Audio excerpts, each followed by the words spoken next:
میرا صرف یہ سوال ہے کہ آپ مسلمان ہیں، میں بھی مسلمان ہوں، یہ سب لوگ بیٹھے ہیں یہ بھی مسلمان ہیں، الحمدللہ کلمہ پڑھتے ہیں. ٹھیک ہے. تو ہمارے پاس کون سی یارڈ سٹک ہے کہ ایک انسان جو کلمہ پڑھتا ہے اس کو میں یا کوئی اور یا تیسرا آدمی یہ کہہ دے کہ یہ کافر ہے؟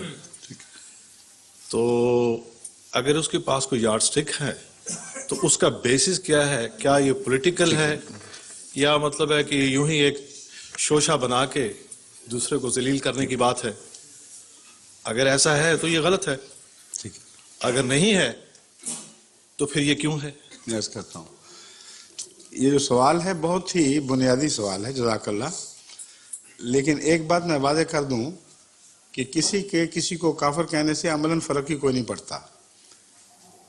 اگر کوئی کسی کو کافر سمجھتا ہے تو بے شک سمجھتا رہے.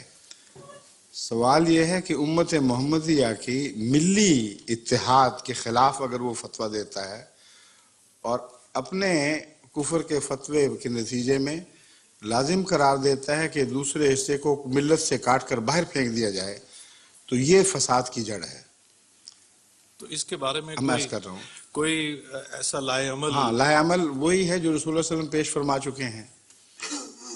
وہ جو مثال ابھی میں نے دی تھی وہ کافی 72 فرقوں والی، وہ بڑی واضح ہے.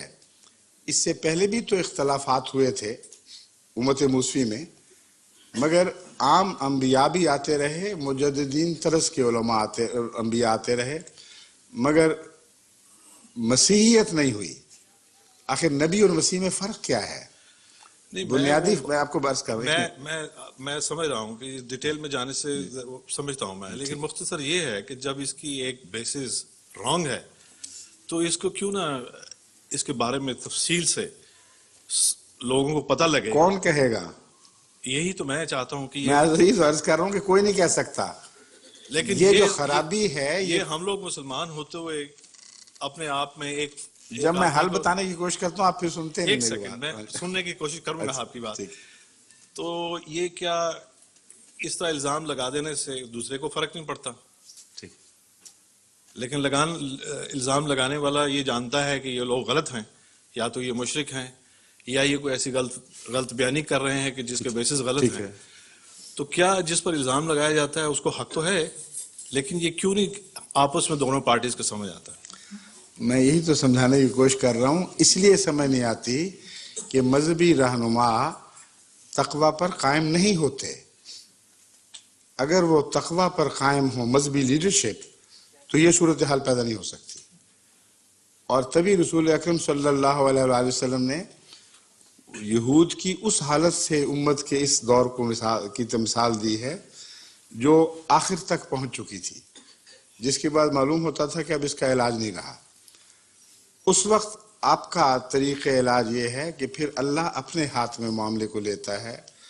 جب تک ڈیوائن ریفارمر نہ آئے یہ لوگ درست نہیں ہو سکتے. اس کی وجہ یہ ہے، آپ نے پالیٹکس کا بھی ذکر فرمایا تھا. پالیٹکس مذہب میں داخل ہو چکی ہوتی ہے اور خدا کے خوف کی بجائے فیصلے اس بات پر ہوتے ہیں کہ ہماری انسانی ٹیریٹری کو کوئی خطرہ تو لاحق نہیں ہے. اللہ کی ٹیریٹری کی بحث اٹھ چکی ہوتی ہے. جب یہ علامتیں ظاہر ہوں تو یقین کریں کہ رہنما اس لائق نہیں رہے کہ ان کی پیروی کی جائے. میں مثال دیتا ہوں.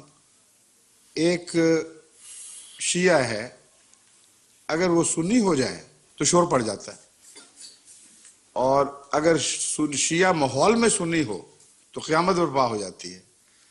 لیکن ایک شیعہ اسلام کے پہ عمل کرنا چھوڑ دے، اسے کوئی شور نہیں پڑتا. ایک سنی اگر شیعہ ہو تو قیامت برپا ہوتی ہے، اور علماء فتوے دیتے ہیں اور کہتے ہیں جس نے کیا ہم اس کو قتل کریں گے اور ہم بدلہ لیں گے اور وہ ان کے جلائیں گے، ان کے کیا کہلاتے ہیں وہ جو تعزیہ نکالتے ہیں وغیرہ وغیرہ. لیکن علماء کی آنکھوں کے سامنے وہ جو ان کی ٹیریٹری تھی وہ خدا کی ٹیریٹری نہیں رہتی اور شیطان اس پر حملے کرتا ہے.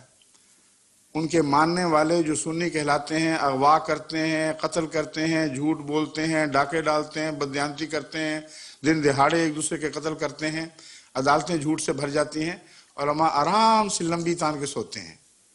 اس پر قیامت کیوں نہیں آتی؟ رشوت کا بازار گرم ہو جاتا ہے، اس پہ قیامت نہیں آتی.